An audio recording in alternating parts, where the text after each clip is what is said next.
This administration has done a great deal from day one to remove the social justice, politically correct, and toxic ideological garbage that had infected our department, to rip out the politics.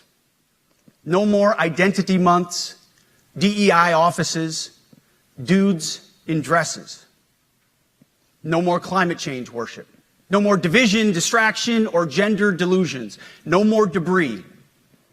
As I've said before, and will say again, we are done with that shit. I don't want my son serving alongside troops who are out of shape, or in combat unit with females who can't meet the same combat arms physical standards as men, or troops who are not fully proficient on their assigned weapons, platform, or task, or under a leader who was the first, but not the best. Standards must be uniform, gender neutral, and high. If not, they're not standards. They're just suggestions. Suggestions that get our sons and daughters killed. Frankly, it's tiring to look out at combat formations, or really any formation, and see fat troops. Likewise, it's completely unacceptable to see fat generals and admirals in the halls of the Pentagon and leading commands around the country and the world. It's a bad look. It is bad, and it's not who we are. So whether you're an airborne ranger or a chairborne ranger, a brand new private or a 4-star general, you need to meet the height and weight standards and pass your PT test. And as the chairman said, yes, there is no PT test.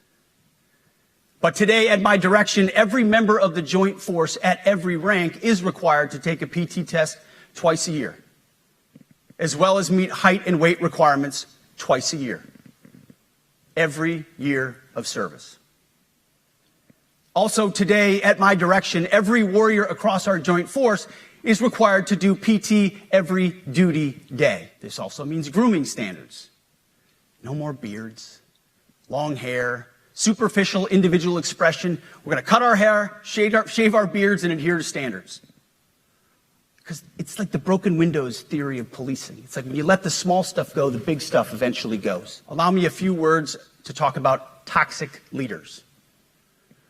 Upholding and demanding high standards is not toxic. Enforcing high standards, not toxic leadership. Leading warfighters toward the goals of high, gender-neutral, and uncompromising standards in order to forge a cohesive, formidable, and lethal Department of War is not toxic. That's why today, at my direction, we're undertaking a full review of the department's definitions of so-called toxic leadership, bullying, and hazing, to empower leaders to enforce standards without fear of retribution or second-guessing. Of course, you can't do like nasty bullying and hazing. We're talking about words like bullying and hazing and toxic. They've been weaponized and bastardized inside our formations, undercutting commanders and NCOs. No more. Setting, achieving, and maintaining high standards is what you all do.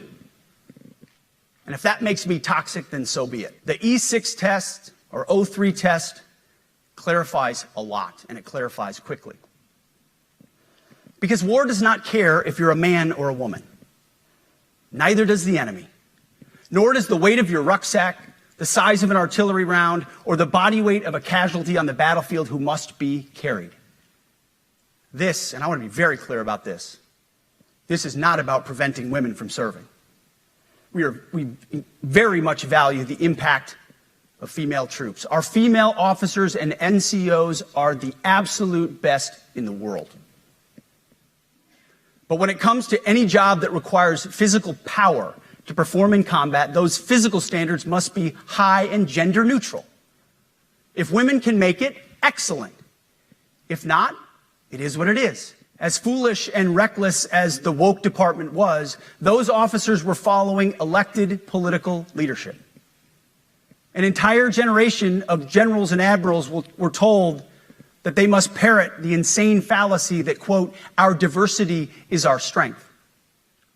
Of course, we know our unity is our strength. They had to put out dizzying DEI and LGBTQI+ statements. But if the words I'm speaking today are making your heart sink, then you should do the honorable thing and resign. We would thank you for your service. But I suspect, I know, the overwhelming majority of you feel the opposite. These words make your hearts full. You love the War Department because you love what you do, the profession of arms.